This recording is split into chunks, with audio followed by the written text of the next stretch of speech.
नमस्कार। आज हम भगवत गीता के पहले अध्याय के एक बहुत ही दिलचस्प श्लोक पर बात करेंगे। श्लोक संख्या 10। हाँ, नमस्कार। ये वो श्लोक है जहाँ दुर्योधन कुछ ऐसा कहता है जो सुनने में बड़ा अजीब लगता है ना? बिल्कुल। हमारे पास दुर्योधन का अहंकार और असुरक्षा नाम का एक विश्लेषण भी है, जिसके कुछ पॉइंट्स हम देखेंगे। हम समझने की कोशिश करेंगे कि दुर्योधन के शब्दों में ये जो विरोधाभास है वो क्यों है। हाँ, मतलब इतनी बड़ी सेना, भीष्म जैसा योद्धा, फिर भी वो असुरक्षित क्यों महसूस कर रहा है? यही गुत्थी है। सही कहा। एक छोटा सा श्लोक और देखिए कितनी बातें छिपी हैं इसमें। तो चलिए शुरू करते हैं। तो श्लोक कुछ यूं है। अपर्याप्तम तदस्माकं बलम भीष्माभिरक्षितम पर्याप्तम त्विदमे तेषाम बलम भीमाभिरक्षितम। हाँ, इसका सीधा सा मतलब हुआ, हमारी सेना जिसकी रक्षा भीष्म कर रहे हैं वो अपर्याप्त है, मतलब काफी नहीं है, और उनकी सेना जिसकी रक्षा भीम कर रहे हैं वो पर्याप्त है। हाँ, अब यही सवाल उठता है, जिसके पास 11 अक्षौहिणी सेना हो, भीष्म पितामह जैसे महारथी रक्षक हो, वो अपनी ही सेना को कम क्यों कह रहा है और पांडवों की सेना को ज्यादा? ये थोड़ा चौंकाता है। हाँ, और यही मतलब बात दिलचस्प हो जाती है। कई लोग सोचते हैं ये शायद बस ऐसे ही मुंह से निकल गया होगा, पर ऐसा लगता नहीं है। तो फिर क्या है ये? देखिए, ये शायद दुर्योधन के अंदर जो चल रहा था ना, उसका एक आईना है। मतलब बाहर से तो वो बहुत शक्तिशाली दिख रहा है, आत्मविश्वास से भरा हुआ। हाँ, सेना बड़ी है, योद्धा बड़े हैं। बिल्कुल, पर अंदर कहीं ना कहीं एक डर है, एक असुरक्षा है। पांडवों की शक्ति का डर, खासकर भीम की ताकत, और शायद उससे भी ज्यादा कृष्ण की उपस्थिति का। अच्छा, तो आप कह रहे हैं कि ये शब्द उसके अंदर के डर को दिखा रहे हैं, अनजाने में। हाँ, अनजाने में ही सही, पर ये उसकी असली मनस्थिति को जाहिर कर रहे हैं। ये वो विरोधाभास है, बाहर का अहंकार और अंदर की गहरी असुरक्षा।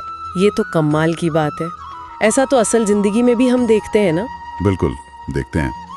लोग बाहर से कितना दिखाते हैं कि वो कितने मजबूत हैं, कितने साधन हैं उनके पास, पर अंदर ही अंदर शायद वो किसी और की सादगी या उसकी लगन से डर रहे होते हैं।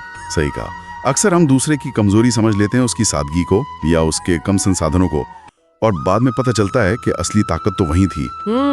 दुर्योधन के साथ भी शायद यही हो रहा था। वो अपनी विशाल सेना को देख रहा था, भीम को देख रहा था, पर शायद उसे पांडवों में कुछ और दिख रहा था। क्या दिख रहा था? मतलब सिर्फ भीम की शारीरिक शक्ति? नहीं, सिर्फ वो नहीं। अगर हम इसे गीता के बड़े संदर्भ में देखें तो ये बात सिर्फ संख्या की नहीं है, ये गुणवत्ता की भी है। गुणवत्ता मतलब ये कि दुर्योधन की सेना में भीष्म थे, महान योद्धा, इसमें कोई शक नहीं, पर उनकी निष्ठा कहाँ थी? वो तो धर्म संकट में थे, उनका दिल पांडवों के साथ था। हाँ, ये बात तो थी, उनकी निष्ठा बंटी हुई थी। बिल्कुल। दूसरी तरफ पांडवों की सेना में भीम थे, उनका संकल्प अटूट था। अर्जुन थे, और सबसे बढ़कर उनके साथ कृष्ण थे, जिनका मार्गदर्शन, जिनकी रणनीति, जिनका नैतिक बल, वो अपने आप में एक बहुत बड़ी शक्ति थी। अच्छा, तो ये मामला सिर्फ गिनती का नहीं, बल्कि निष्ठा, समर्पण और उद्देश्य की स्पष्टता का भी था। हाँ, बिल्कुल। शायद दुर्योधन अनजाने में ही सही पांडवों की इसी नैतिक शक्ति को, उनके उस अटूट संकल्प को महसूस कर रहा था। वो समझ रहा था कि सिर्फ सेना बड़ी होने से जीत नहीं मिलती, और इसी एहसास से उसकी वो असुरक्षा बाहर आ रही थी। ये शब्द अपर्याप्तम। हाँ, संभवतः यही वजह है। उसका अहंकार उसे ये मानने नहीं दे रहा था, पर उसके शब्द सच बोल गए। वो दिखा रहे थे कि संख्या बल होते हुए भी उसे लग रहा था कि पांडवों का पक्ष ज्यादा मजबूत है, शायद धर्म में, संकल्प में।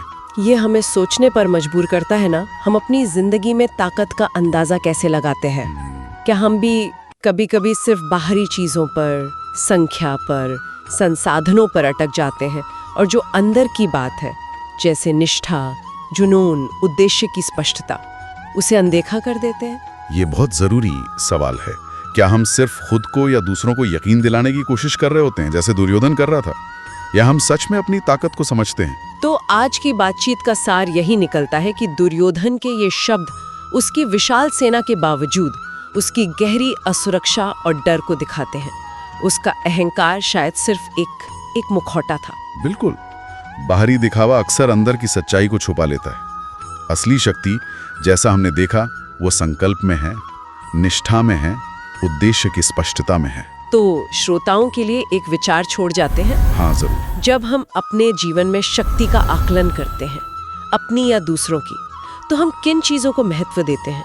क्या हम सिर्फ सतह को देखते हैं या गहराई में जाते हैं? और ये भी कि असली ताकत को पहचानने का हमारा मापदंड क्या है? क्या वो सिर्फ गिनती है, मात्रा है, या वो संकल्प है, वो गुणवत्ता है? इस पर सोचिएगा जरूर। चलिए इसी विचार के साथ आज की चर्चा समाप्त करते हैं। धन्यवाद। धन्यवाद।